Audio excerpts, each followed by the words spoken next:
Ugh. Oh, that'll work. Okay, that'll work too. Um,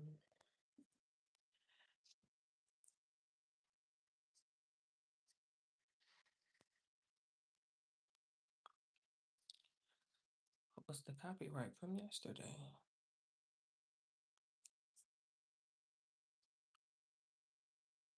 At this point, it's to be expected, I guess. When you think about it.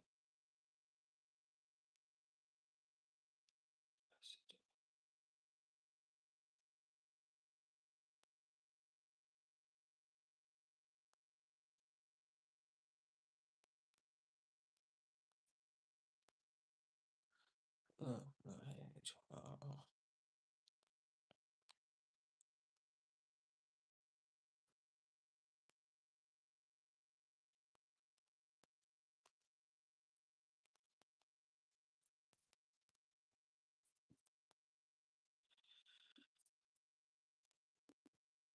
Huh. I wonder if I already got that quota already.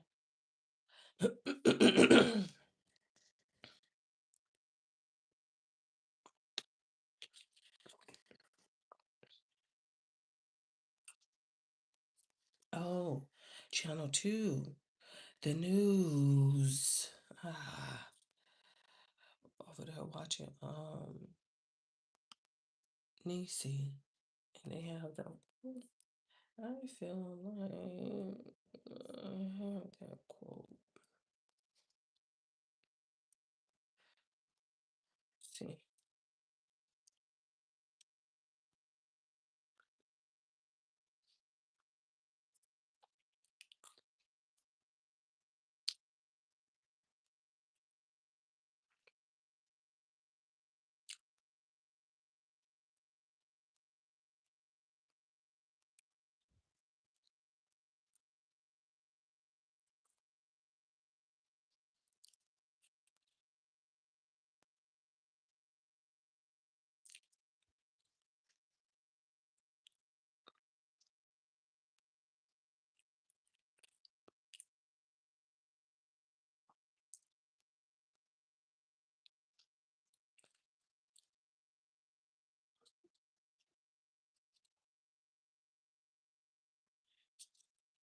a goal without a plan is just a wish. Hmm.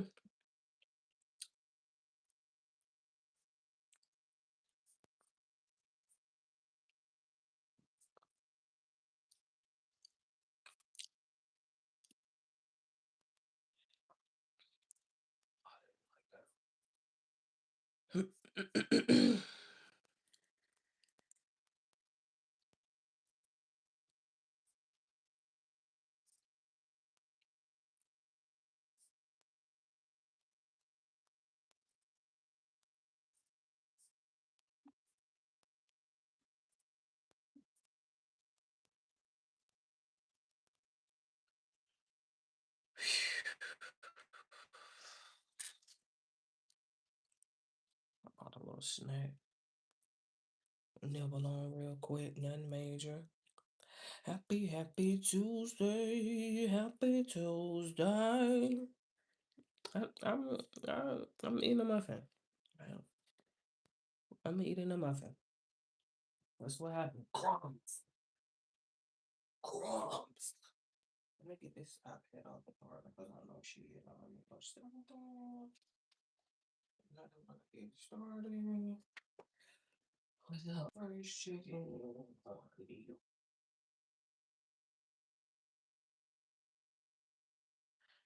Okay. Happy Friday. Tomorrow Friday. It's Tuesday, I know. Just so used to seeing that on Friday. Upbeat tempo. Dang, that's what the child doing to the camera like that, the little green screen. Sorry. Let me see what Andy is talking about today.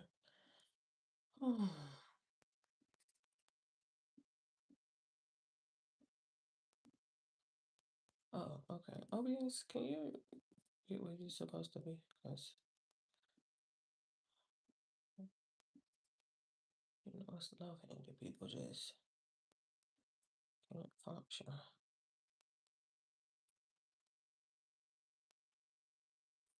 I wonder, is this maximized or is this minimized?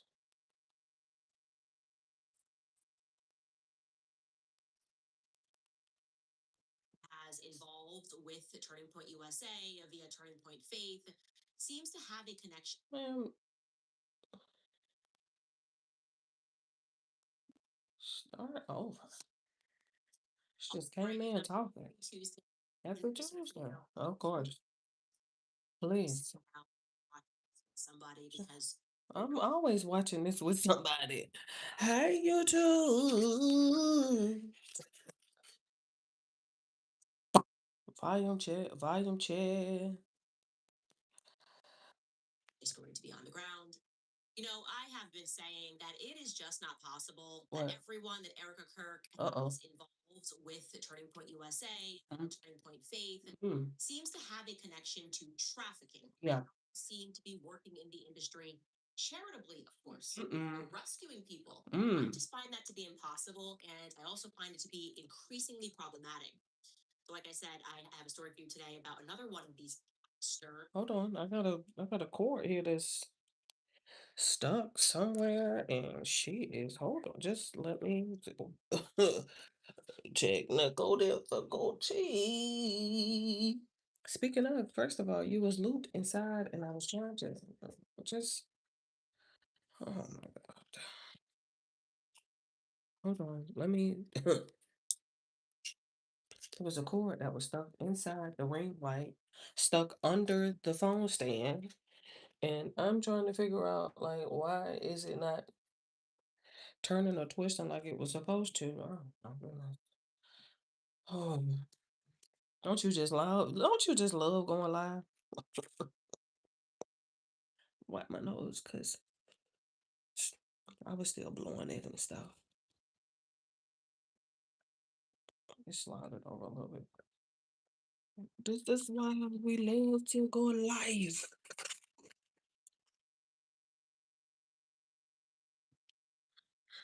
This is she doing a lot. She doing a lot. First of all, lock me in place. Now, is that better? Mhm. I'm trying to get it to go under the table. Okay, hold on. Wait, bend it over. That was technically I should have just had you like behind the table. Hold on, I have to make some minor adjustments. I believe there's a camera off mind your business button. Um, I believe that we have one of them. Camera off, please mind your business. Until I can get this phone stand together. Okay. No, I'm seeing. How is that? I'm just let me see. Okay.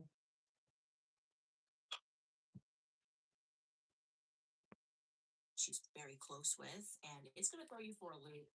And in my personal view, Erica just cannot keep dancing adjacent to allegations of trafficking her entire life. And Oh, life is just not that complicated.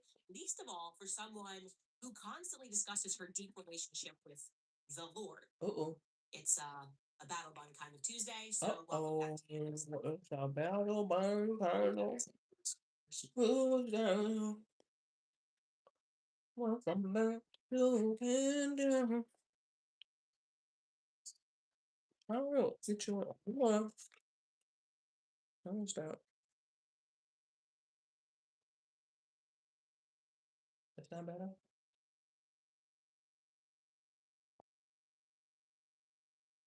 Trying to eat at the same time.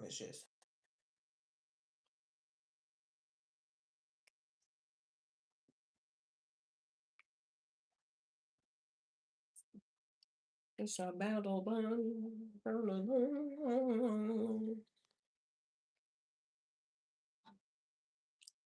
Turning point faith was the infiltration. How many times have you heard me say that over and over again? Mm. Was the big sea change. Guess that's a better way of putting it. When I left the organization, Charlie had just met Erica, a young woman who presented herself as being on fire for the Lord. And I feel like I blinked, and suddenly the organization, which was once fully committed to free markets and capitalism, became all about the church. But whose church? Who is the Lord to which regarding which Erica's always referring to, right? People have noted that she rarely says Jesus Christ. Mm. Maybe they're nitpicking. Maybe I'm nitpicking, but during her first public address to the nation on September 12th, when she said, go to turningpointusa.com right now, she explicitly said in that speech, which was not written by her, I was told it was written by Blake Neff, I quote, Charlie witnesses for his Lord witnessed for his Lord and Savior, Jesus Christ. And then during the memorial, same deal, she similarly said, and I quote, one moment Charlie was doing what he loved, he blinked and he saw his Savior in heaven. Now, that could be because Erica's not writing her own speeches, I'm told. Erica didn't eulogize her own husband. Maybe that's why it felt a little impersonal. Blake Neff came in with a heavy assist. Now, that's unimaginable to me. Similarly, Justin Strife did not write his own speech for the memorial. I'm told the broader point, though, for me, is that whenever I hear Erica discussing the Lord, as she typically says, it makes my skin crawl. It's not how I feel when I'm speaking about God with other people. There's something about the manner in which she says it that makes my skin crawl. Just like many of the troubled pastors that she has decided to partner with and to work with, despite the many troubling allegations against them.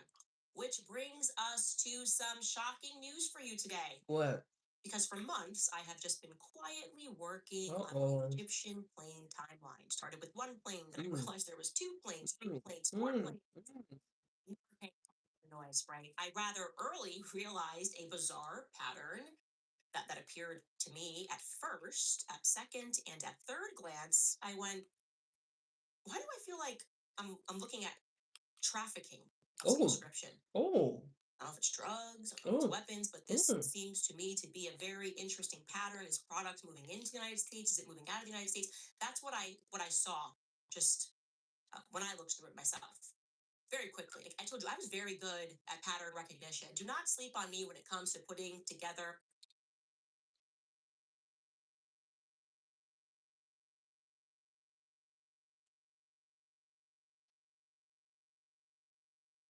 a puzzle or a pattern. I'm gifted. And I was sort of noticing how the planes, foremost, were stopping over in states and cities with military bases. And more crucially, after Mikey McCoy becomes the chief of staff in January of 2024, uh, Charlie suddenly his schedule is beginning to mirror these Egyptian planes. Now, prior to Mikey McCoy's appointment, because I had to go back further, in 2023, because that's when Turning Point USA Faith actually begins, these planes seemed to be tracking Turning Point Faith events more broadly. But once Mikey McCoy is announced the chief of staff in January of 2024, again, it seems like suddenly Charlie is just doing a lot in Kansas and in Nebraska and in Missouri, crossing with these planes. I couldn't state it definitively. I felt like I was looking at trafficking, but I trust my instincts, and my instincts only grew stronger when Aaron had the complete wrong reaction, or rather, no reaction or concern or even mild interest in a foreign plane, two foreign planes that departed just before and just after her husband's assassination. It's like she didn't know how to play the parts of a human being, right? Hey, Erica, you should be concerned. Even if it turns out to be nothing, you should want to know more about those foreign planes. Like, you should be calling Joe Kent, right? Being like, oh, like, do you know, like, who was on these planes, actually, just to make sure, rule that out. No. She wanted to make jokes about the Egyptian planes. She doesn't want the public looking at the Egyptian planes.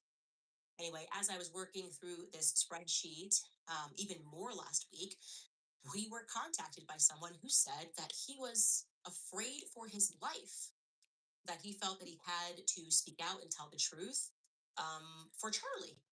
Now, Oh, I wasn't sure if he was being melodramatic. We get a lot yeah. of emails, we get a lot of people that reach out. Mm-hmm. They will claim to have a very big story, uh, and sometimes they don't have that much to add or to share. But after speaking to him on the phone and then saying, let me just read through your email orally, Mm-mm. Excuse me. he was not being dramatic, like at all, actually. So I'm going to tell you about this young man. His name is Corby Hall. And Corby Hall, you should know, manufactures guns. Oh. Specifically, he began to manufacture a specific gun, which I'm going to tell you more about, that a Turning Point Faith affiliated pastor named Victor Marks was interested in owning, wanted to purchase his company. Now, like many of the affiliated pastors with Turning Point Faith, he also happens to be a Marine veteran. He is currently, you should know, running for governor of Colorado. Uh-oh. And he chose to announce his intention to run for governor of Colorado at a Charlie Kirk Memorial event in Denver on September 14th, just a couple of days after Charlie was assassinated. He said that he felt in that moment, given the weight of the assassination, that God was calling him to run. Well, how else is he tied to Turning Point? Well, he teaches an online educational course for Turning Point Faith entitled Freedom from Pornography. He also claims his 20-year-old son was at one point Charlie Kirk's assistant, who, quote, spent much time with Erica and their first baby girl, end quote. Now, we've been unable to confirm that he was Charlie's assistant. I certainly don't remember him being Charlie's assistant, but we'll take Victor Mark's word for it. And more crucially, you should know that he's not lying about his relationship with Erica, at the very least, right? Because that Pastor Victor Marks and his wife Eileen Marks were one of the very first people to go see and to greet Erica in the days following Charlie's assassination. They comforted her with cameras rolling, of course, because Of as course. it's perfectly normal to record these intimate, private moments of you grieving and seeing your friends after husband was brutally assassinated in front of the world, right? You see your friend less than 48 hours later, make sure the cameras are going to capture Mm-hmm. your grief. And then not only should they capture your grief that first time you hug your friend and see them, someone should just be like recording for Instagram. Then someone should upload it to Instagram, as Victor Marks did, and put some, Music. passionate music behind it. Uh-uh. No, ma'am. I'm gonna Uh-uh. Leave the music. take a look. Leave that damn music now. Is it music? It don't even matter. What it say? The moment out. Can't even gonna see it without. Oh, you should stay plugged up. I gotta plug the computer up. We get dinged for music, singing, and humming. That humming threw me for a loop. Now I ain't gonna lie. Now we can't listen to music. We can't sing no music. We can't hum it either. Giant. Kirk sees Eileen for the first time um, after Charlie Kirk's assassination. Um, okay, if you're interested in that music, that song was called Held by Natalie Grant. Beautiful, just beautiful. Could you imagine it though? No. Could you imagine that letting people capture that? None of this is normal. This was a grief marketing campaign. But I Mm. digress because first I should point out you may have also noted that Erica has her phone in her hand, the one that she allegedly did not turn on for weeks after Charlie died. But I digress again Oh. because I'm going to show you another photo this time of Erica being comforted by her dear friend Victor Marks in the building that she lives in. Again, we are like 72 hours after Charlie's death. She is in her own personal space. For some reason, they just felt like photography was welcomed.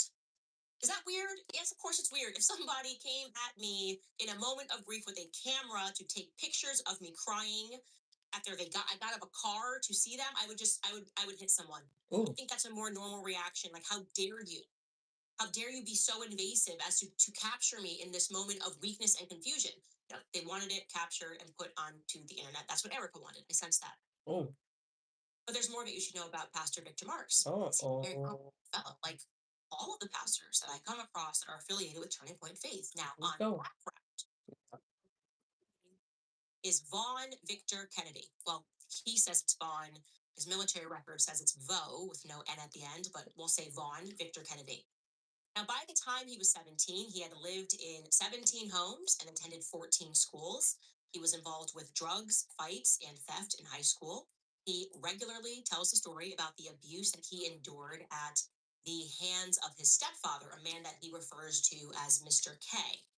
But his stepfather's real name was Glois Dean Kennedy. And his stepfather served in the army and did counterintelligence. Oh, Thereafter, he ran an international drug smuggling ring out of Jamaica, for which he eventually pled guilty and was convicted of conspiracy in 1987 for attempting to import 1,400 pounds of marijuana from Jamaica. Also, charges which included money laundering, Oh. aiding and abetting. no. He was sentenced to 14 years in prison. Okay. Victor's brother, Mike Kennedy, who would go on to become an attorney, also pled guilty as the co-conspirator in that drug trafficking ring. He Mm. took a plea deal, so he only served a year and a day in exchange for testifying against his stepfather, Glois. What about his biological dad? Wow. Victor Marx's biological dad was apparently cut from the same cloth. His name was Karl Marx. Oh. Okay. And he was a pimp, a drug dealer, Oh. also a world famous martial arts expert who spent time in a mental hospital for his homicidal tendencies. Now, I know what you're thinking. You're thinking maybe Victor had angelic grandparents who kept him safe from all of this dysfunction. But you would be wrong. Now, unfortunately, his grandfather, his dad's side, killed his grandmother before he turned the gun on himself and committed suicide in public. About Victor himself. Well, Victor killed a man at the age of 7, but to be clear, Victor is very open about that story, as he is with every story. Some people don't believe his stories. I'll let you be the judge. And he makes it clear that his stepfather made him do it in a moment of terrifying abuse. And I will let you hear Victor in his own words tell that story. Take a listen. Walked in, there was another fella in this little wood. There was a hole cut through the wood floor. You don't run, you don't tell, because there's no way out. You don't have any control, right? So you just do. And I hear them discussing, and this guy says, I don't want to do this anymore. I thought this is the day he's just going to kill me. And I heard my stepfather tell me, oh, it's okay. When that guy kind of relaxed, my stepfather punched him, bam, knocked him unconscious, drug him to the hole in the floor, sat him up on his knees, cuffed him. Then he pulled out a pistol and he said, "Come here, boy, you're gonna shoot this man." I remember standing behind him and he placed the pistol in my hand. I was just like, I can't. My stepfather, he put one hand on my wrist and he put his finger over my trigger finger. And then he pushed and I pulled. I shot the guy in his head and it killed him. I remember he slumped over. He wiped his hand on the blood on the wood floor and he slapped it in my face and mouth like they do when you kill your first deer. And he said, "Boy, that's your first kill of a man." Now, to be clear, the part that you didn't hear is he says that his dad invited this man over to abuse him, and then the man couldn't do it, so they killed him. Mm. Right after the story, when he slaps him in the face, he says that's the last time his stepfather ever abused him. So that ended the abuse from his stepfather. Now, in case you're wondering what happened to the body of that guy, Victor says that they dug up, put it under the house. They went somewhere, dug it up, and put it in the backyard somewhere. But 40 years later, he had a guilty conscience about it. Obviously, he was an adult, and he walked into a police station and told the police they had killed this guy and kind of buried him in the backyard. But that particular police officer was like, "Oh, it's okay. You know, it's been a long time, so it's all good." Again, some people struggle to believe some of his stories. I'm not here to judge his stories. I'm just going to tell you what he says. I think it would be fair for us to suggest that growing up in this particular environment, Victor Marx might have learned a thing or two about moving illegal product across borders. Is that a fair assessment, right? Kids, you grow up, see what your parents do, you might learn a thing or two. Well, I'll tell you what happens next. At the age of 18, Victor joined the Marine Corps. To be clear, he only served for 2 years during peacetime, stateside, no deployments. before he was discharged. But this is a crucial period because that is when he says he found Jesus Christ, and he was stationed at Camp Pendleton in California and began attending the nearby Calvary Chapel at this point. Right. That happened in 1986. His wife, Eileen, you just saw Erica hugging, Eileen Marks, or Brining Marks, and they would go on to have 5 kids and grandkids. In 2003, he and his brother got that light sentence, who was out of prison, now began All Things Possible Ministries. Okay, that's it. They were saved, of course. Calvary Chapel, as we have shown you in the past, has a long history of these sorts of characters going on to become pastors, getting involved. So the fact that he got his story started with faith with Calvary Chapel, this makes sense to me. It wasn't all peaches, I'll say that. In 2023, there are so many stories I could tell you, but I'm just trying to limit some of them. 2003, Eileen, wife's brother, Kenneth, um, for some reason, his brother-in-law tried to shoot him on his own property. Fortunately, Victor made it out okay, but Eileen's brother would go on to kill his own girlfriend, for which I believe he is currently awaiting trial. Okay, a lot going on in his family. So how is Victor as a husband and a father, you might be wondering? Well, he openly admits that he punches holes in the walls of his house about once a year, and he tells his wives and his kids not to cover it up so that people can see what he's done when they come over.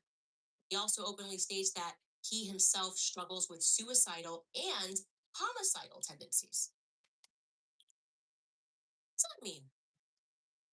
What does that mean when you struggle with homicidal tendencies? What does that actually mean? Did I mention that he's running for the governor of Colorado? Good luck, Colorado. See you never if this man wins. Anyway, so what does this have to do with Charlie Kirk and Turning Point and September 10th? Bring it home. I'm going to tell you because Victor, Bring it home. stepdaddy, was allegedly interested in trafficking, particularly arms, over to Haiti. He contacted a man named Corby Hall to get this done. Now, Corby, I'm going to read you his statement The email. so you know exactly who he is. Remember the guy from the beginning, and she'll go down the rabbit hole and you will get fucking lost with her. Remember the guy who sent the email and said he was in fear of his life? And it starts with I, Corby Hall, am the inventor, the founder, and the sole owner of Fold AR, a uniquely positioned firearms development company that specializes in producing the most compact rifles that have ever been created. By way of the most compact rifle.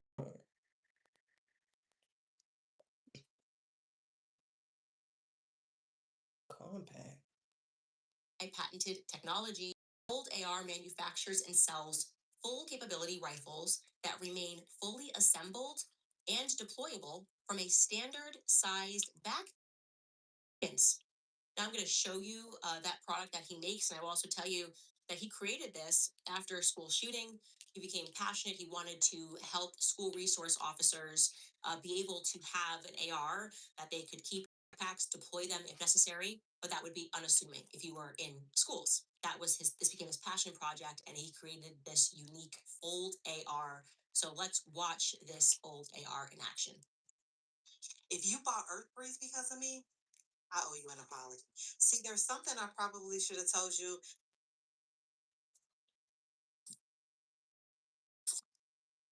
So that was, never mind. Let's just watch it. Because I'm thinking, oh. Ooh. Ooh. Wee.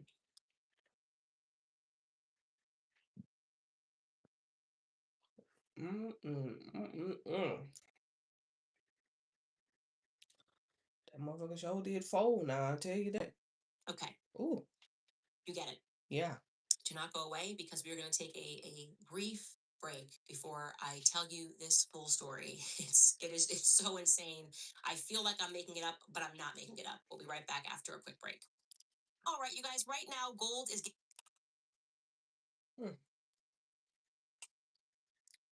How very interesting. Let's get on back.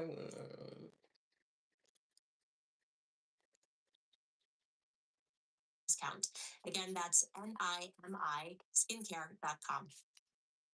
Okay, so I am going to read this in the words that were written by Corby Hall. So this is going to be in first person, and he's presenting here just a timeline of the Thank you for faction. the thumbs up. Again, Erica's dear friend, right? Somebody you want to see immediately after at your home after Charlie Kirk's been assassinated. I would say that's a dear friend. He writes that on or about December 1st, 2023, at the request of Victor Marks, Melody, my then girlfriend, who earned her place as COO of Fold AR, and myself drove from Texas to Colorado Springs to provide a demo of the Fold AR to Mr. Marks. Melody had followed Mr. Marks on social media for many years and noted that he was seeking the ultimate compact weapons system to use on quote unquote high risk missions. During our demo at his home base gun range, Mr. Marks approached me separately and asked if I would make a signature series rifle for him. He went on to tell me that he was exploring this as well with other much larger manufacturers, but that the Fold AR is, quote, the only one that makes sense. After the demo, Mr. and Mrs. Marks invited Melody and I into their house, and he proclaimed that he felt the hand of God on us and stated that he was told by God that an abundance was headed our way. During a living room meeting, Mrs. Marks identified a very unique connection between Melody and I, and she asked why we were not married. We responded that we would eventually get married, but that it was not a priority for either of us. From this point, Mr. and Mrs. Marks began asking personal and religious questions.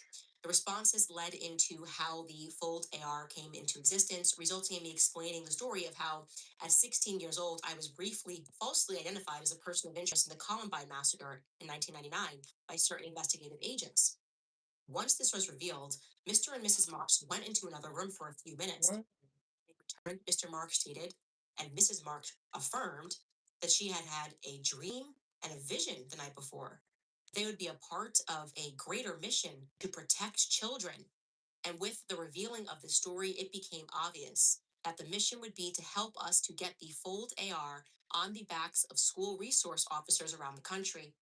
Melody and I were in agreement with the Marxist conclusion that God was doing something significant, as the coincidences were too powerful to ignore.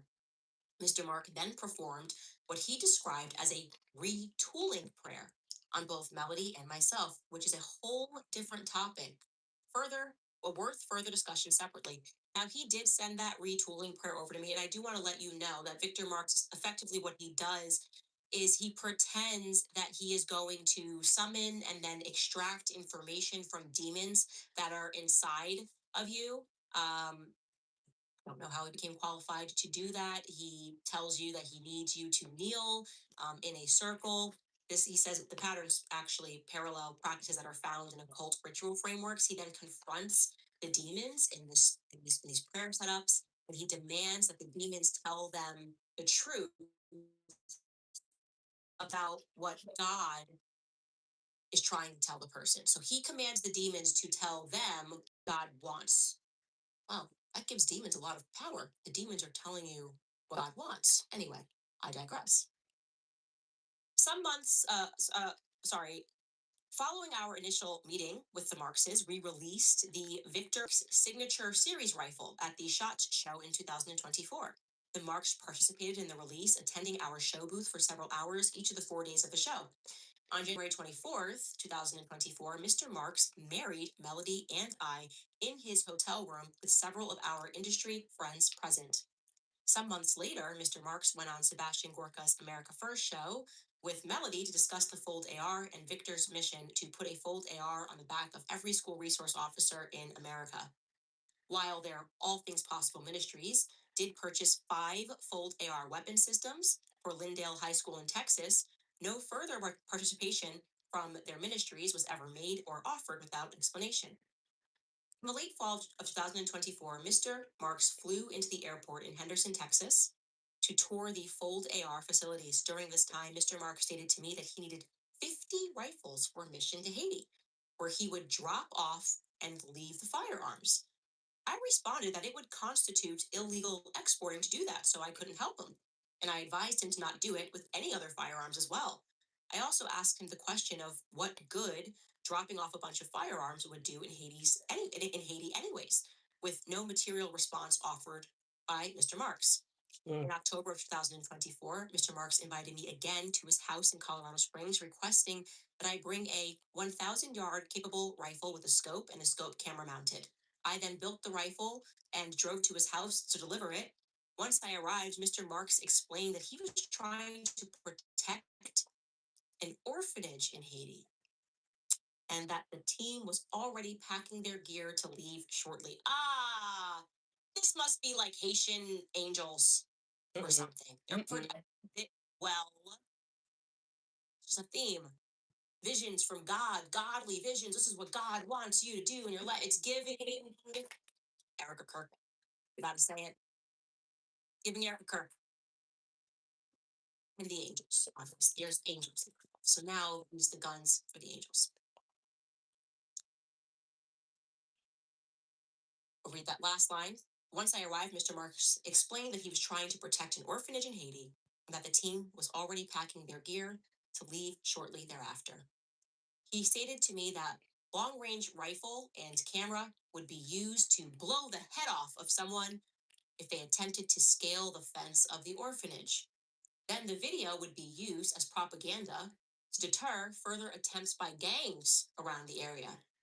As I usually do, I questioned his strategy and its moral implications, offering a different solution: simply use a watermelon.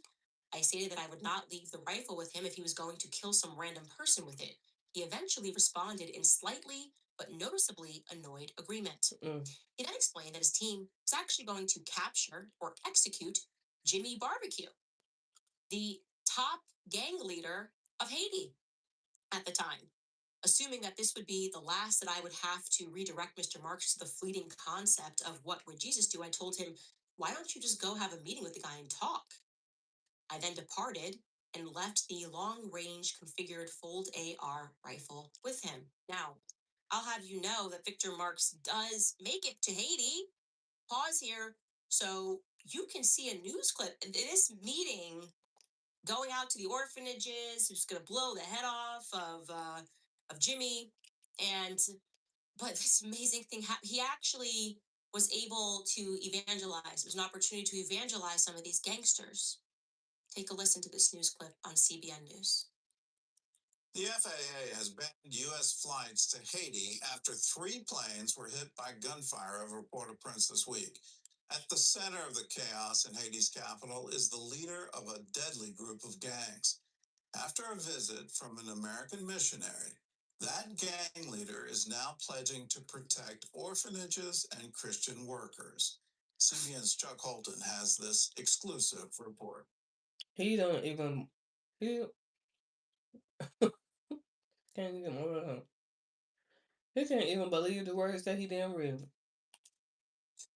Port-au-Prince feels like a war zone. Gangs control the majority of the city and want more. Even so, missionary Victor Marks Uh-oh. still in ways to ease the suffering.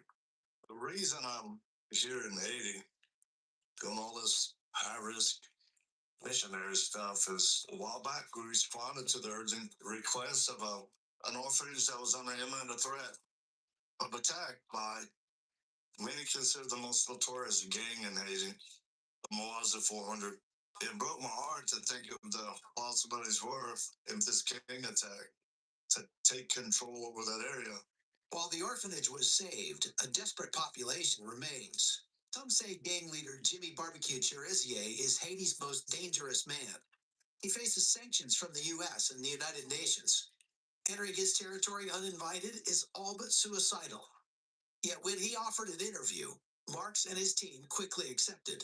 He's truly fighting for reformation and some level of better equality, at least of opportunity. And he doesn't make himself out to be a saint, but yet, fight with him. We got to fight with him. I got pissing it. Vision, fill him with your spirit, God. Give him your eyes of heart. Increase his capacity for love. Imagine that. Okay, so what you just saw there might look like. Imagine that. It's just amazing, isn't that? That's just a beautiful story. Beautiful, beautiful story. Anyway, let's fast forward to 2025, right? So they're in conversation about this company. Now, in the first quarter, and I'm again reading in first person here, in the first quarter of 2025, Mr. Marks had offered to help find an investor for Fold AR. After all, he knew that we were just barely skimping by financially, as there is not much margin and a lot of risk in manufacturing rifles with a very saturated and volatile market. So, yeah, jumping into 2025, he and his wife are wanting to sell this company. They're cash strapped. They're willing to make this deal with Victor Marks on essentially two conditions. The first is that the guns are going to be used for school resource officers. They wanted school security to be the primary and permanent mission. The second is that they wanted to have enough money. If they agreed to sell the company, that it would be enough money that they would no longer have to work. So those are pretty simple two conditions that they had. Right. He tells us that as the stress of this had built up on my wife and I drove to Mr. Marks' house to discuss both personal and business related matters. When we arrived late at night, Mr. Marks and his COO, Chaz Yandel, he goes to, to Haiti, by the way, met me at the hotel. They were both wearing bulletproof vests. We sat down in the dining area, and Mr. Marks stated that he intended to perform another retooling prayer on me. I politely rejected his offer, advising him it would be akin to me making an idol of him, as continually seeking deliverance from man is man worship. He appeared to respect my rejection, although later he would reveal his underlying reaction. Mr. Yandel stayed at the hotel that night in a room down the hall from me. Mr. Marks had a bodyguard near me, and all were wearing bulletproof vests at all times. Nothing of it. Mr. Marks represented to me that they were just breaking in the vests, and I proceeded to train his bodyguard on how to deploy the Fold AR.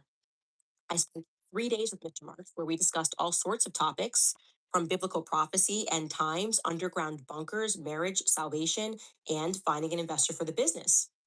As part of this, Mr. Marks revealed that he was discussing the acquisition with Sig Sauer and their top shooter, Daniel Horner, who Mr. Marks stated had received and tested the Fold AR and had given the thumbs up for Sig's involvement. He further stated that his accountants could only come up with a $2 million in valuation, including the patent. Then he stated that he personally wanted to purchase 51% of the company. Ooh. Now, while I did present some challenges to his proposal, I did not initially accept or reject it. I let him continue to try to sell his reasoning. At this point, I wanted to see where this plane would land. Right. As he talked further, I suppose that he assumed that I was on board. As we were walking his track around his property discussing this, he then stated that the IDF needed my guns. Oh. I responded, "Oh, yeah, that would be great. They have 3,700 schools." And I turned to him. As he stopped walking, he stated, "No, they need 50,000 guns for operations in Gaza, Lebanon, and Syria." Being a person who usually avoids continuous eye contact, I dead stared him in the eyes, waiting for his response as he waited for mine. After telling his bodyguard to step back a few paces, his response to me was, "Do you know that I could whoop your ass right here and there's nothing that you could do about it?" I remained motionless, staring him in the eyes with no response while he was getting fidgety. After about 15 seconds, he starts walking again and he says, "That's why I'm never going to engage in scripture with you," which followed prior discussions where I had challenged his plans and his doctrine using scripture in the most respectful and tempered way. During that walk, I eventually reaffirmed to him that I would not be accepting an investor or a buyer who would not fully commit to the obvious mission of protecting children in schools. While at Mr. Marsh's residence, he showed me a structure that was being built behind his house, which included a large underground bunker and a front facing firearm port built into the concrete structure and an indoor shooting range. He stated that the intention of the complex would be used for spiritual retooling of traumatized officers who worked child sex trafficking cases in partnership with local, state, and federal agencies, and it was going to be exclusively funded by donors. Days after I left his residence, we continued our conversations in a different tone. He continued on telling me that there is no longer a need for Fold AR in schools. He cited some school shooting data statistics in error. I kept responding that despite any error in those stats, temporary statistics don't matter while dormant sleeper cells are the issue. It eventually became clear to Mr. Marks that a deal was not going to happen. At the end, Mr. Marks asked me if we were still friends. I responded, "Yes, we can still be friends, but I no longer consider you mine or Melody's spiritual mentor. and I'm requesting that you don't contact her anymore. You can discuss anything directly with me. That same day, Mr. Marks sent a group message to my wife and I, the couple that he had married just a year prior. And after a bunch of rambling about how much he's helped us, he stated that I am demonically influenced because I refused a retooling prayer. What's this T? What happens thereafter? Hold on, let me see what's this. PAS TA PA. Is he explains that actually he pursued his wife and Pasta. and his wife and him are separated in this moment because he does not want to do a business deal. And I will say this is allegedly, allegedly, for the IDF to send 50,000 weapons overseas, but this has caused conflict. Now I'm going to tell you guys about a mysterious transaction that took place in the midst of all of this on June 6th of 2024. Corby met with a buyer, person who wanted to purchase just one of his fold ARs. And it was a Texas deputy, no less.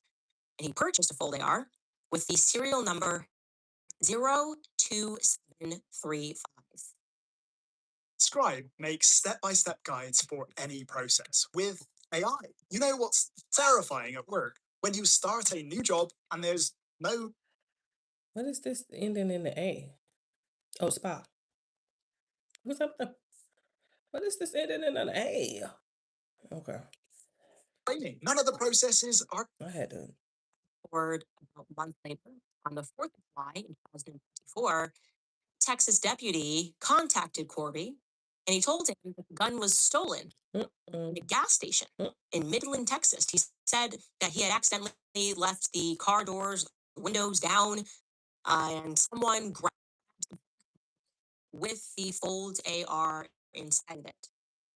And that Texas deputy then claimed that he reported it to local Midland police, and that was it. No more follow up. No one contacted Corby. Nothing. Just missing Past. gun.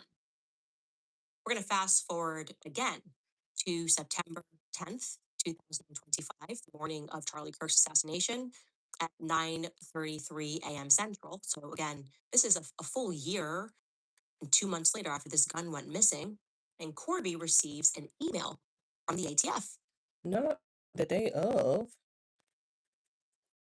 conducting a trace on that exact gun. The day Now, of? you might be like me, you might not know what that means. What is an ATF trace on a gun? Why did they do that? What does it mean? Well, the ATF, Serial of number. course, the Bureau of Alcohol and Tobacco and Firearms, yes. and explosives Mhm. are got involved in this case quickly, as we know, came back with the inconclusive trace Mm-hmm. on the Tyler Robinson gun.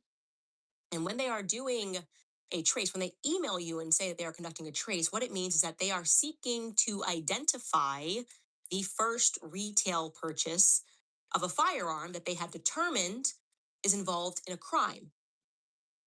So let me restate that to you. On the morning of Charlie's assassination, they ATF. reached out to Corby, effectively saying, "This gun is involved in a It- crime, and you are the manufacturer, Ooh. and we'd like to know where you sent it. You have 24 hours to respond to these emails, by the way, as a gun manufacturer or a gun seller." Corby did. Mysteriously, he heard nothing back. There was no follow up. He felt very weird about it, given the eventual assassination of Charlie Kirk, everything that was surrounding the gun, no gun, magic bullets that went through. And so what he did was he decided to reach back out to the That person sheriff who sold the deputy. gun to the Texas deputy sheriff. And he picked up the phone and he said, no, ATF never contacted me. The person who the gun was sold to. The deputy also told him that he had checked some system that he has available and he has access to, and that gun is somehow not even reported as missing. Again, there has been no follow up on that, and he forwarded me the email from the ATF. It is real. I have confirmed it. He is not making that up. It really happened. He forwarded me all of the evidence for everything that he is saying, the conversations that he has had. I believe him. I can tell you that. I believe his testimony of what happened to him, where his heart was when he created this Fold AR. 9 Central Time. Did you say 9:30 Central Time? And how people wanted to use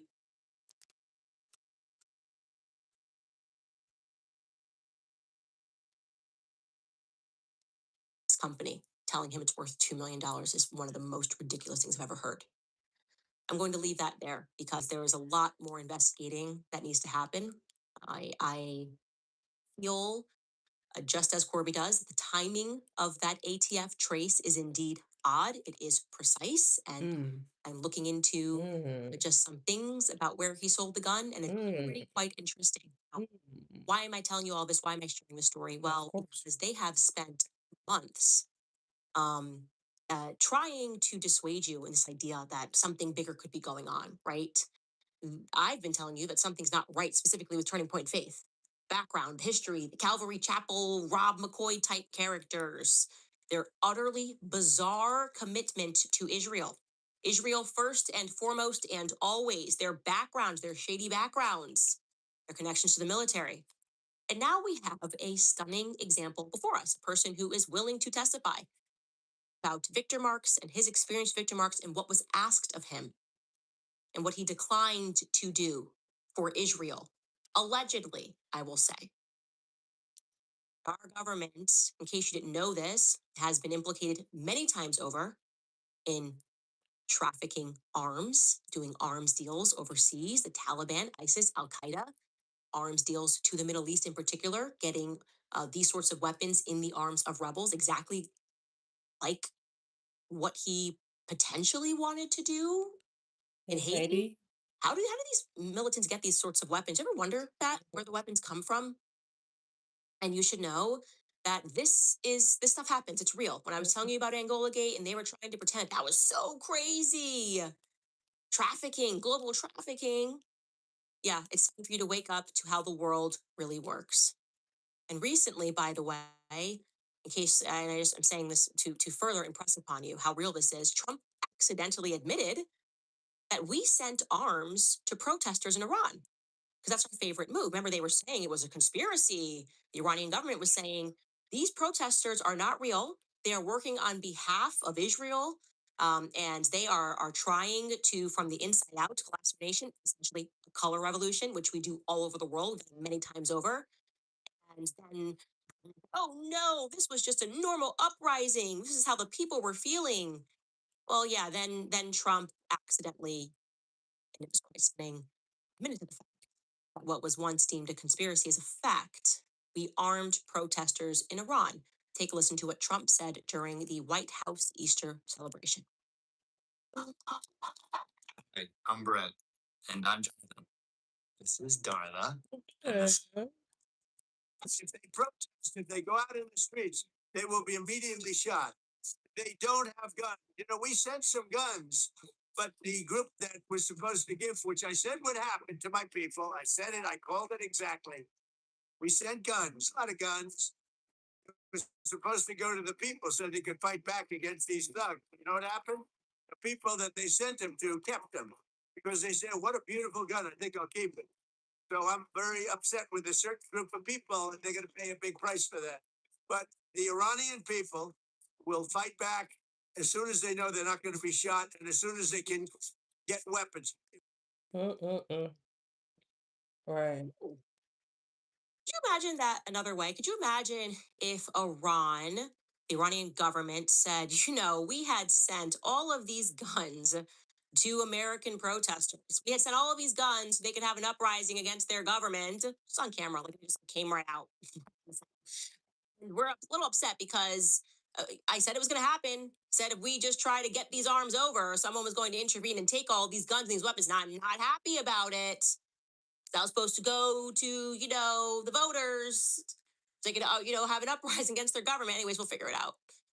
Could you imagine if the shoe was on the other foot? Nothing they are telling us is real about what goes on in the Middle East. And now that Trump has made that admission, my question is how? How did he get? How what was the plan there?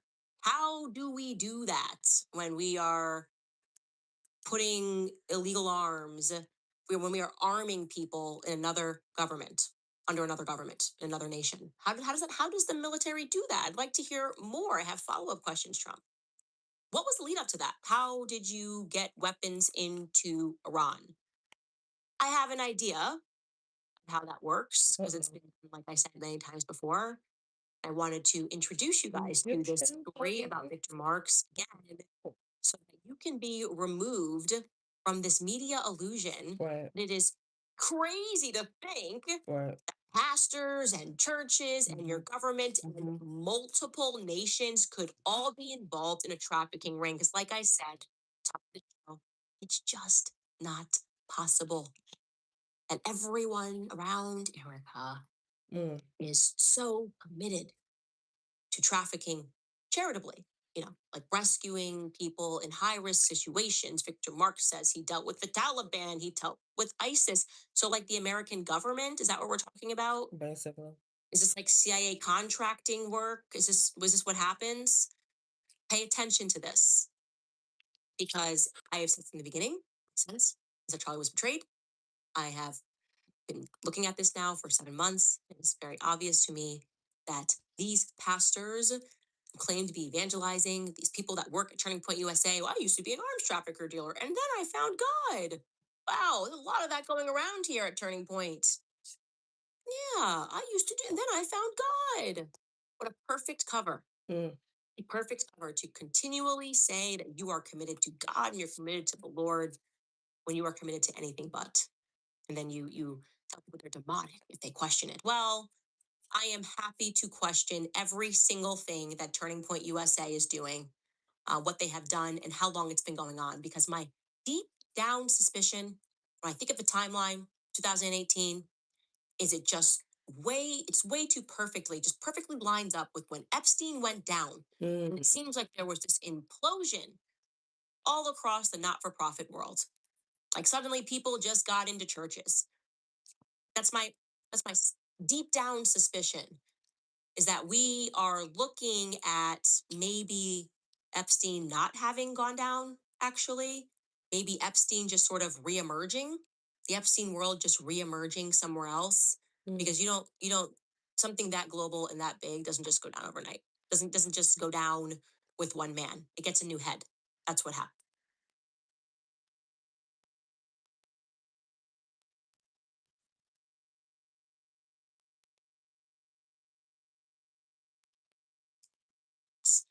So we're going to continue to prod this narrative. And I cannot even process people who are still out here pretending Erica is some perfect victim who just has all the wrong friends. Stop doing that because it's dumb. And it's dumb to be dumb. That's why you should stop doing that. We will take a quick break and be right back after. All right, you guys, if you are a parent, you know exactly what it means when someone Says dumb to be dumb. is feeling kind of weird. I've learned that winter health isn't about reacting, it's about being prepared. That's why beekeepers rules was always stocked in our home, especially at this time of year. I'm especially thankful for their amazing propolis throat spray. If you've not yet heard of propolis, it's this natural immune supporting substance that bees make to protect their lives. It's the nature's own shield packed with antioxidants and over 300 beneficial compounds. It's been used for centuries to help support immunity, to soothe scratchy throats, and to keep you feeling your best. It's clean, natural, and free from all the chemicals. No dyes, no chemicals, and no fake sugars. Last year, the Mars kids version of their nasal spray. This is so soft and gentle. Kids use it. Today, beekeepers now my viewers an exclusive offer. If you head to Beekeepers Natural, I see people in the chat saying that arms were used to kill civilians in broad daylight. I mean, I get it, guys. You don't even. It is so clear to me what is happening in this world. Right. And we are not the good guys. Mm. We are not the good guys. Be Bummer. very wary of these sorts of pastors, is what I would say. Bummer. Colorado. Ooh. Did I mention he's running for governor? Did I mention he's running for governor? He's got a very checkered background, admits to being brain damaged, and has been caught lying extensively. Kind of like Erica. Maybe he has a bad memory like Erica. But it's never a bar to entry. It's like they just welcome this at Turning Point USA. Like, oh, Greg Laurie, yeah, is accused of trafficking. Church, Harvest Church is being accused of trafficking people from Romania. Just incredible how this just keeps happening Mm-hmm. to the very godly woman that Charlie married. Mm. Isn't it? It's just so weird. It's like just none of my friends, I can't, none of them could say that they have this many people around them that have been accused of trafficking, whether it's arms, children. I just, 0% of my friends. Amazing. All right, top comments from yesterday's episode. Big Dog Sound One writes, leaving the Daily Wire is like leaving Scientology. I promise you, it is so much worse than anything you have seen on TV. It's just like, no, yeah, way worse. Way worse. It is a beyond cult. Beyond cult is what I would say. And in the way that I have just been trying to leave. Like I told you, even what they try to do to Brett Cooper, like you just can't, you're not allowed to leave. You just can't leave with your life intact. They're gonna have to destroy you with us or you're against us. Well, I'm against you. I'm against Israel. I'm against everything they're doing. So at What do least you do? I'll die with my soul intact. That's what I would say. J Dog writes, I was watching this at the gym. I look over and the girl on the treadmill next to me had it on too. I loved this. I responded. I said, ask her on a date. What is the follow up? J Dog, gotta ask her on a date, assuming you guys are both single. That would be such a great way to meet someone. We were both just watching the Candace Owens podcast on the treadmill and we started a conversation. I love that. Okay, for today's episodes, oops, I have completely X'd out of this document. Let me read today's comments. Give me just 1 second. Oh, I am like way X'd out here. Here we are. People who lose their words mid sentence. It's not ADHD, it's untrained communication. New? Again, in the wrong spot. Okay, I do not know why, but my entire thing just reset. What episode number are we right now? 324. Yeah, it's weird. It just kind of went away. Let me try this. Yeah, I can do that. If that works. Thank you. I'll just read them from the prompter. Okay, I think I actually see it now. It's just popped up for some reason. I had to like type it in manually. Okay. Comments from today's episode. BC writes, I practically broke my brain learning the ins and outs of the details of Russiagate to debunk and argue with the left about it. I wonder what the point was when Trump was doing everything the Russiagate or neocons wanted. That is the Russiagate thing was just completely ridiculous. I personally now view things in terms of theology. I'm like, yep, that's Christian nation to Christian nations. Stop trying to tell me that I should hate them when we are allied with Baal worshippers in the Middle East. Bitsy Figurina writes, I used to read the book of Revelation and wonder how it was possible that the Antichrist could deceive so many Christians despite openly mocking God and impersonating Christ. I don't wonder anymore. My loyalty is to the Lord Jesus Christ, not to any government. Exactly what I just said. And that's exactly what it should be. They've done such a good job of making us see, oh, you're this nation, so you should root for this team. And it's like, and we're rooting for Christians to be mass slaughtered everywhere. It's unbelievable. And there's just this recurring theme that Israel is behind it. And then they try to gaslight us and they try to call this anti Semitism, even when you have people from Israel who are telling you that this is the circumstance. Right. They're suffering too, right? Right. Compulsory to serve in the IDF and people that are committing suicide when they come out because they are being sent to just mass murder children. I mean, it's unbelievable. People have testified who have testified to that effect of how it disturbs them mentally and how they hear the children screaming. It's unbelievable. Seven Sheets writes, nowhere else do you get this kind of journalism. Some others, of course, but I support it on the book club. Chaos, amazing. A great follow-up is Weird Scenes in Canyon. I am fascinated by the secret founding. That's what we're reading right now, The Secret Founding of America. It is fascinating. God bless you and keep it coming in faith and prayer. Thank you so much. Son of a Guppy writes, just got home, grab my phone, this is on. Gosh, poor Charlie. Auntie Penelope writes, many of these born again churches have people like this who backslide only to think that the Lord will forgive them over and over. They are the ones that scream the loudest about our Catholic priests, and I am so tired of it. Yes, there is a theme that these people hate Catholics. They hate Catholics with everything in them.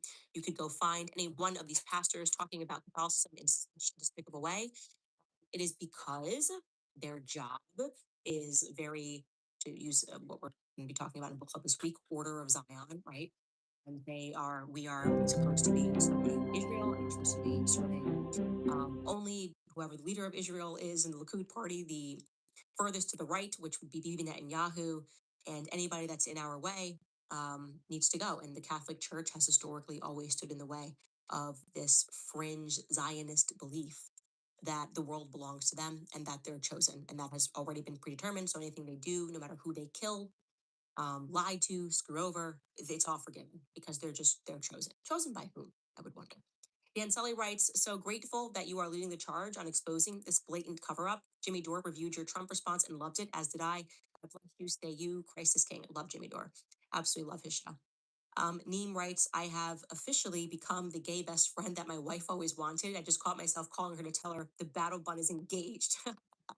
She didn't respond, just made something like a female grunted that she was God. That is hilarious. I love hearing that people watch the show together and friends watch together, people see it at the gym together. It's always a bright spot in my day. Wonder Woman writes, Marines only allow a minimum 4-year enlistment. 2 years is not possible. That stinks to high heaven. Why was he let go? Interesting. I didn't know that. I do not know much about the military.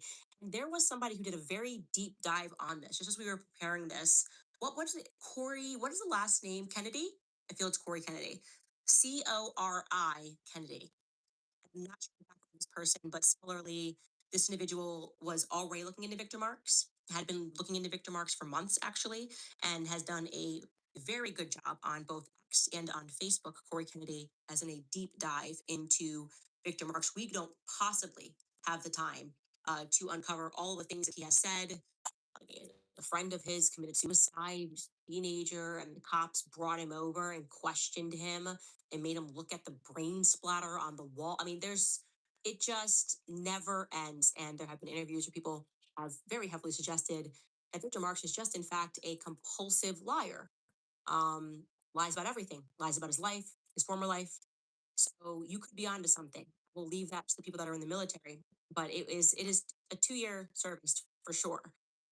We did look into that, and hopefully there will be a lot more. I am into him together. It's always a bright spot in my day. Wonder Woman writes, Marines only allow a minimum 4-year enlistment. 2 years is not possible. That stinks to high heaven. Why was he let go? Interesting. I didn't know that. I do not know much about the military. I had missed the first part. The There Marines. was somebody who did a very deep dive on this, just as we were preparing this. What's it? Corey, what is the last name? Kennedy? I feel it's Corey Kennedy. Cori Kennedy. She presented On to fuel recovery, 20% savings on truck. I was trying to hear what she said, that first part about Marines. I'm not sure about this person, but similarly, this individual good.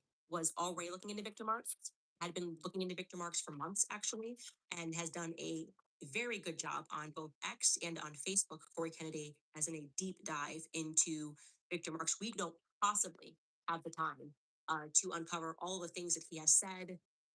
A friend of his committed suicide, he was a teenager, and the cops brought him over and questioned him and made him look at the brain splatter on the wall. I mean, it just never ends. And there have been interviews where people have very heavily suggested that Victor Marx is just, in fact, a compulsive liar.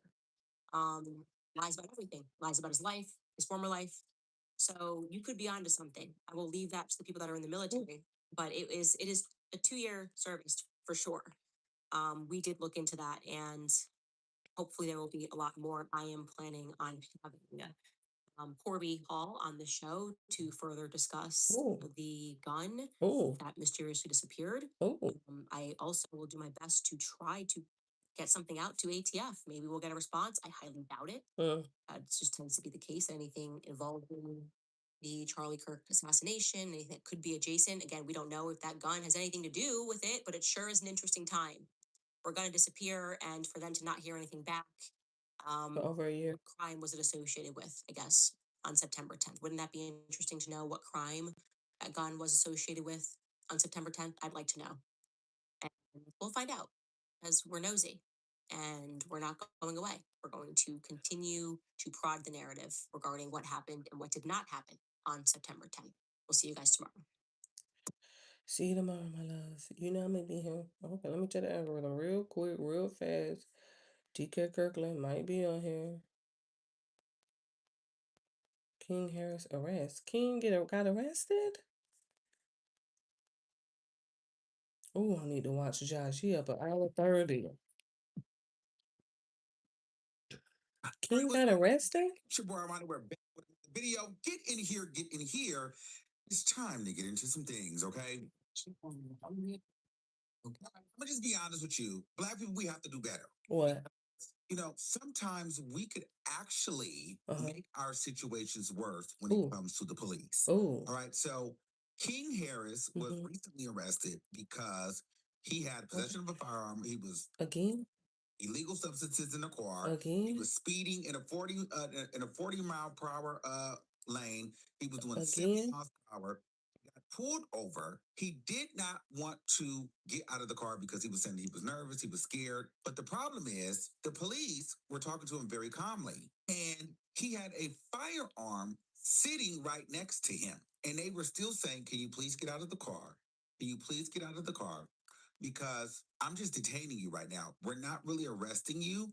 We just see a firearm. You were speeding. We see an open weed container, but we feel more comfortable talking to you with you outside of the car because you have a gun in the car." And we know who you are. Riverside. So, because you are always getting arrested. He keeps saying that he's afraid and he doesn't really want to do it. He starts calling his lawyer. All of these things start to escalate, right? What you need a lawyer for? To get up out of the car. But at this point, he's under arrest Yeah. before he even gets out of the car because the police are saying, "You're under arrest." Like, you should have gotten out the car when we told you to, but now you're under arrest. So he ended up going to jail. T.I. tries to come. Well, actually, he gets arrested, gets put in the back of a police car, talking crazy to the police officer. T.I. comes and tries to, use his celebrity. Not literally, but you sent T.I. for a reason. You didn't send Ty, you didn't send anybody. Your dad came. Of course, I know why. Your dad is your dad, but at the same time, it also helps that he's T.I. People know who he is. But that didn't work because you're being defiant, and the police have to protect themselves as well. So ultimately, he got arrested. He then bonded out shortly after. Anything like that on your driver's license? I got you. All right. So, do you mind stepping out? We're gonna talk right here, real quick, back here. About what? You need to step out of the vehicle. Step out for what? So there's a firearm in this vehicle. You're already speeding. You don't have anything on you. I'm separating you from the firearm. All right. Are you gonna get out of the car now? I don't tell me why. I already told you what. Pennsylvania versus Mims. Are you getting out or not? Supreme Court case law. Are you getting out or not? I don't know what that is. You need to get out of the car. You're not telling me Or you'll be arrested for obstruction. you're gonna arrest me for obstruction. Yes. Like, Get out of the car. I don't know why. I don't feel safe. If you not get out of the car, you will be arrested for obstruction. If you not get out of the car, you'll be arrested for You're not obstruction. telling me a valid reason why. We're trying. Like, if you want to, it's not gonna end well for you. Let me call my lawyer, man. You have that right, but you're not even under arrest right now. You're still just detained. No, you don't. Get out of the car. Hey, Quinn. So I'm pulled over right now, and they telling me I gotta get out the car for what reason? We're gonna have a conversation back at the back of the car. You need to get out of the car. Back. Doesn't matter why. Getting out the car because you wanna have a. No, I'm not getting out the car. Okay. All right. So Well, I just. this time you are under arrest. I'm not under arrest. I'm informing you that you are under arrest. Under arrest for And- what? Hold on, my lawyer calling. I thought you just. Hey, so a police officer is right here, telling me I have to step out my car, and I'm telling him I don't want to step out my car. He's telling me to step out the car to have a I already told you you're under arrest. You're under arrest at this point. And he's trying to tell me since I didn't want to step out the car, I'm under arrest, bro. I'm under arrest. But you are under arrest at this point. All right. So you need to get out of your car right now. All right. Why you had to do all that? Pretty boy, you yellow Pikachu. Just give us some paperwork. Get off the car. You want me to get out my car to talk to me about what? Nothing to talk about. It don't matter now. Flying down the road at 70 miles an hour in a 45. Never had police tell me to stop. Ask a simple question. Well, there's Ever. a firearm within like 2 feet of both of our faces. Yeah. In front of you. In front of you. What are you talking about? Sure. Well, Not just that, you have an open THC container in the center console. All right. Who do you want to pick up the car and gun? I gotta be here in 30 minutes or less. What happened at home with y'all? What y'all so upset about? Who we calling? I don't know what's wrong with this guy here. It's American Deli. Do you know about American Deli? There's a lot of it. American Deli. 70-50. American Deli. And hang my phone up and lock my phone. Huh? Hang my phone up and lock my Look how he Hang it talking. up. Look how he talking. Hang it up and hang it up and lock it. Look how he talking. He talking crazy. All right, now let go. Yes, sir. He talking crazy. Okay. As well as a variety of other traffic troubles. Yeah, he was caught doing 7.25. He was instructed to step out of the vehicle because there was a firearm on it. He didn't want to do that. He refused. Did he express his fear for safety? Because we got to be safe too. Right there. Right.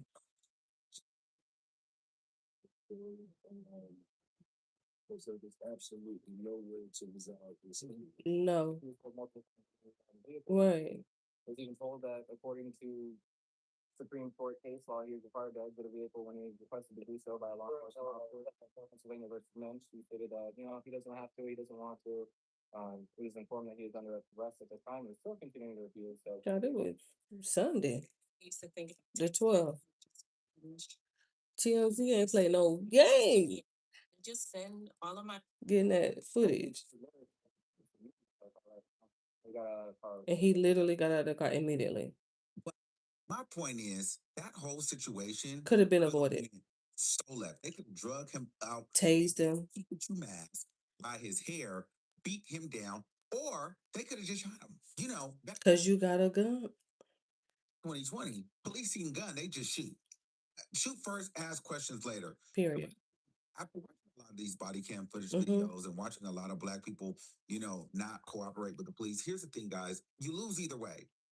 Especially if you know that you're guilty. Yes, you take the risk, you get pulled out the car, they can beat you down. But if you don't get out, TMZ got they it. can beat you down regardless. Sometimes you just have to just cooperate with them the best way that you can.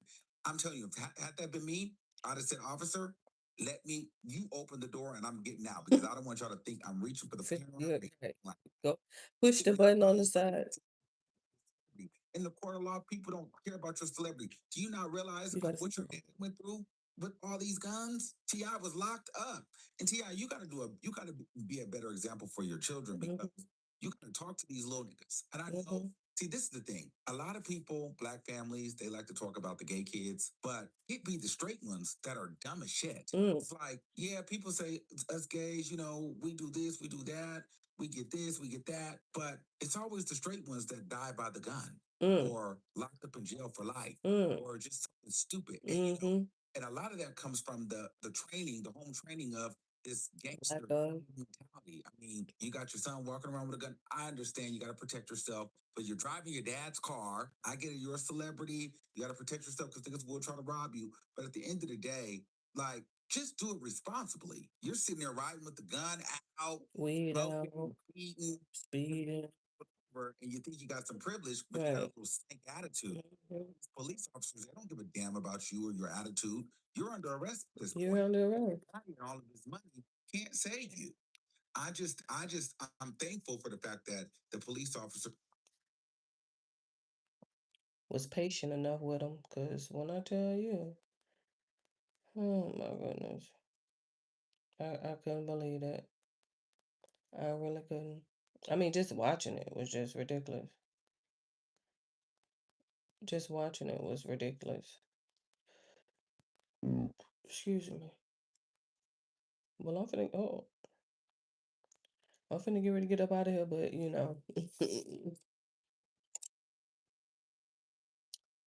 check him out. Offset getting shot in a casino. I saw that. And little TJ was apparently involved in the altercation.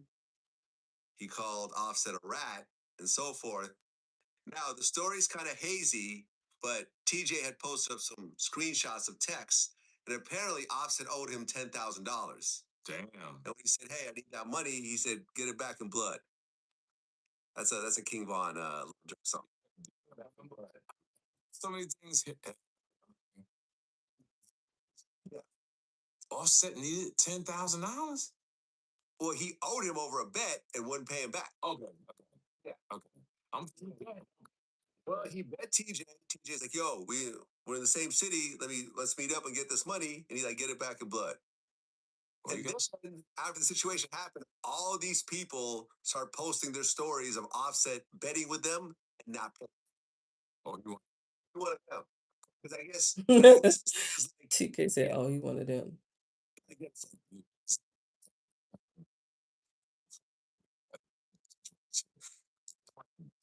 on the level that you're on, they're taking it seriously. Stop betting. Listen, he's actually being sued by Detroit Casino for $100,000. A whole casino Here's when you really realize that you how broke. much degenerate gambler Offset really is. Yeah, 3 days after getting shot, 3 days. he was filmed in an electric wheelchair back in another casino gambling. Okay. Yeah.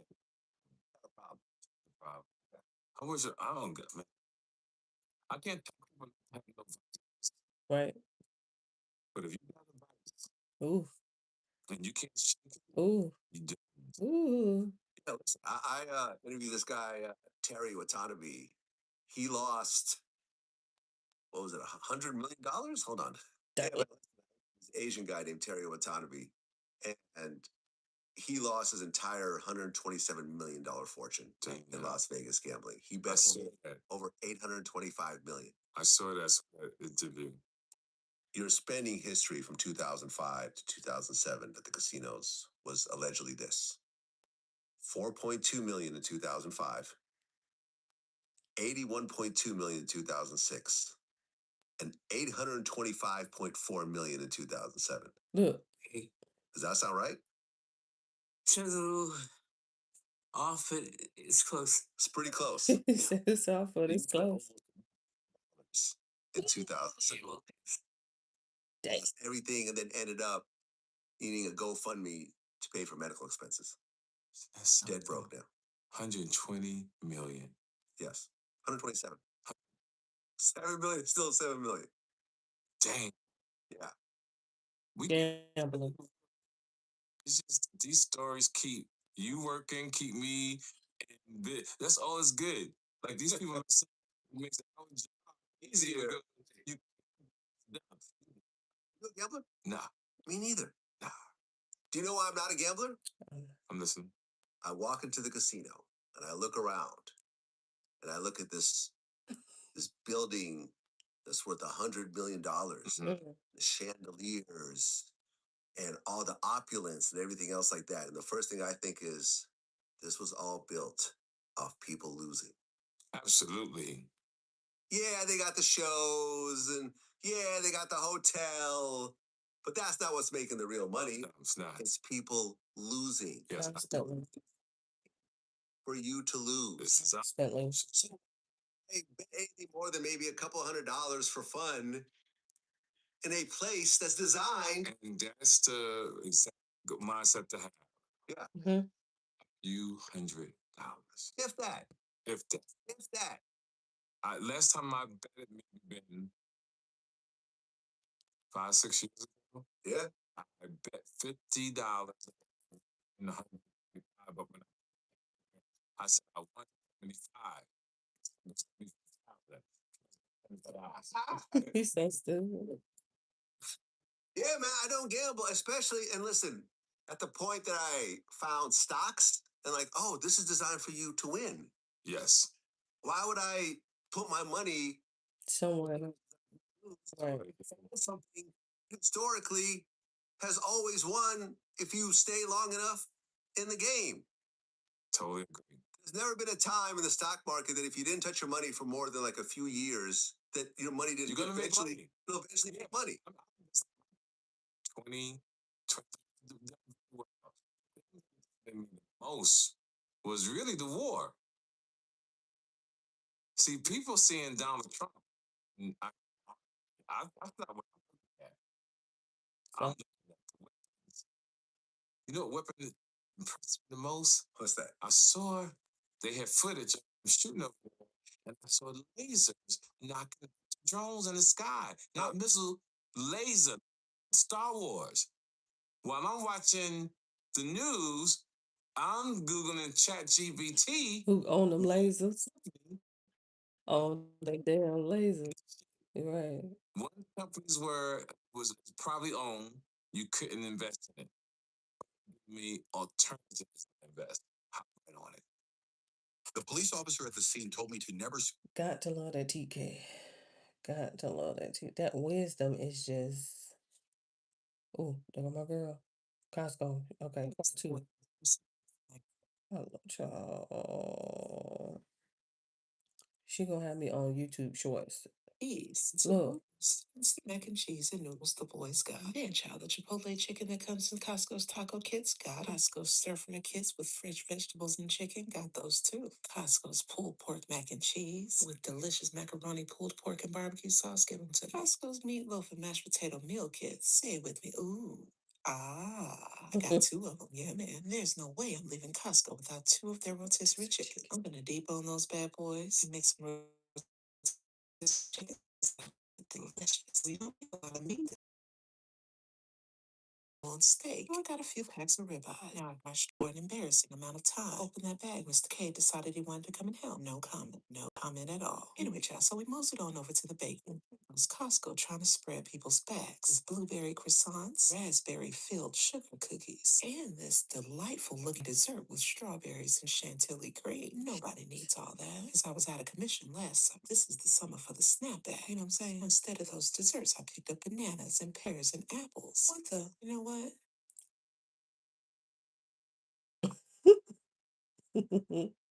I'm about to send him home to his mom. I was playing child. I got yellow potatoes to make for breakfasts. I got baking potatoes to make for dinners. I got red onions for salad and yellow onions for cooking. And it was at that very moment where I gathered my husband and all the children. And we headed to the check.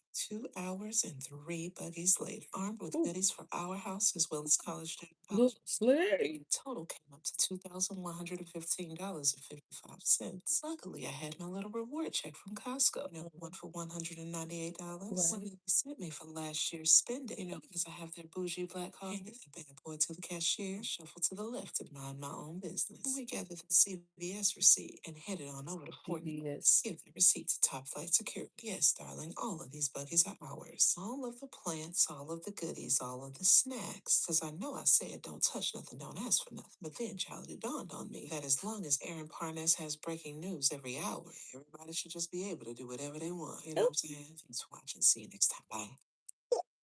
Where's I the love voice? her. What's up? It's the mac and I was cheese. trying to figure out what happened to part two. Oh, I love her so much. Oh my goodness. Oh my goodness. Hold on. Let me just scroll down. Let me see. Let me fix your face. I'm finna get up off here because we still gotta push through for the rest of the week. Oh, not fade. Not fade. Look at Tim. Let me see what's Tim talking about. Gentlemen, welcome to the Tim Dillon Show. We hope you are well out there. Donald Trump, our president, is embroiled in a feud with many of his closest supporters. And I think he should change the subject. I am in the minority here, but let me come out and defend Trump right now. Can I defend him? Let me defend him. I don't care if he staged the assassination attempt at Butler. I don't care. I don't care, and I think he should admit it. I think he should admit. Okay. Well, I mean, let me get on up out of here. I need to preserve as much energy as I can. We're gonna be back tomorrow. So in the meantime, because I want to make sure that I'm armed and ready for when Cole wake up. Because when I tell you, as soon as I logged off last night, Cole woke up and he was, he got those back molars coming in, and his gums will get to itching, and he'll, you know, having these night wars with his gums after getting some breast milk. We was up here watching a movie, doing laundry, eating snack. Soon as I logged off, we didn't go back to bed till 2:30 a.m. fooling with him. Um, and so, once you start something, it'll be like a routine. And so I'm pretty sure I already got my bag. I already got my basket of laundry in there. It's an empty water bottle. I already got my basket of laundry that's in there because I grabbed it out of the dryer on my way logging in. Um, what movie did we watch last night? Killing Gunther with Arnold Schwarzenegger. Oh my goodness. What an um interesting movie. I have to admit, that was a very interesting movie. I liked it. I think that was the second movie that I watched with Arnold Schwarzenegger. Um, and I was pretty impressed. I do have to admit. So I'm gonna call it here. I'm I'm I'm just gonna relax. I'm not gonna do too much because like I said, um, what's today? Tuesday. We at least gotta ride it out till Thursday, right? Um, at least with Candace. We always have to find something else to do. Um, and so I'm gonna start trying to edit these videos. When you be on the night routine and stuff, you have to be efficient with your time.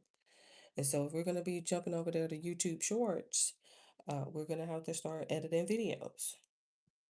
Time, time. But in the meantime, in between time, see you guys tomorrow.